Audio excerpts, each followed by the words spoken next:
যেহেতু চলে গেছে প্রধান অতিথির বক্তব্যের পরে আর বক্তব্য দেওয়া যেহেতু উচিত না, আমি আমার আইডেন্টি ইউজ করতে চাই না। এখন আমার আইডেন্টি ইউজ করে আমার বক্তব্য দিতে হচ্ছে। আমি বৈষম্য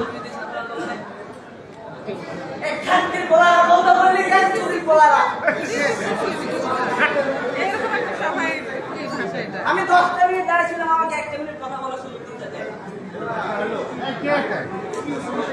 আশা হলো না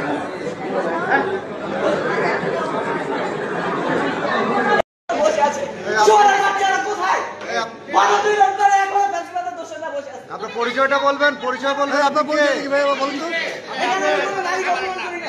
আপনি কে? আপনি কে? আপনি কে? আপনার পরিচয় আপনি কে? এখানে কথা বলতেছেন কেন? কে আপনি? আপনি কে? পরিচয়টা দিবেন। বৈষম্য বিরোধী ছাত্র আন্দোলনে এই রুচি, বৈষম্য বিরোধী ছাত্র আন্দোলনে যাবে গালিগালাজ করে, বৈষম্য বিরোধী ছাত্র আন্দোলন কি এখানে বৈষম্য বিরোধী ছাত্রকে গালি দিতে বলে?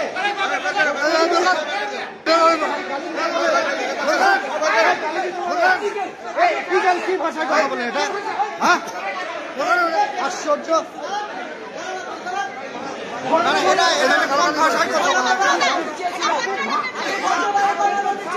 ভাষায় কথা বলেন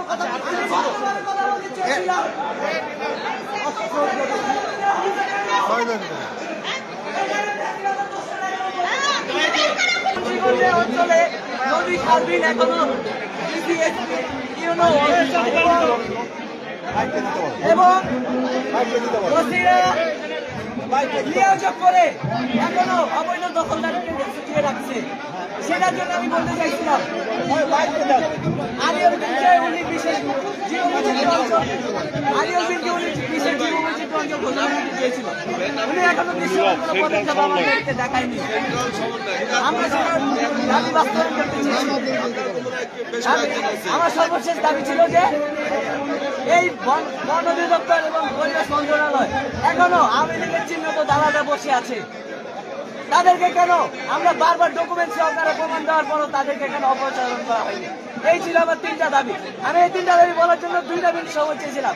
এটার জন্য আমাকে 15 মিনিট দাঁড়িয়ে থাকতে হয়েছে। তারপর আমাকে সেশনটা দেওয়া হলো না। আমি তো আমার আইডেন্টি ইউজ করবো না। আমি এখানে গ্রিন বিক্রমপুর ফাউন্ডেশনের আহ্বায়ক হিসেবে এসেছি।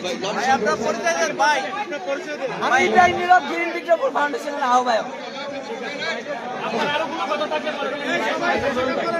আমার এই 3টা দাবি ছিল।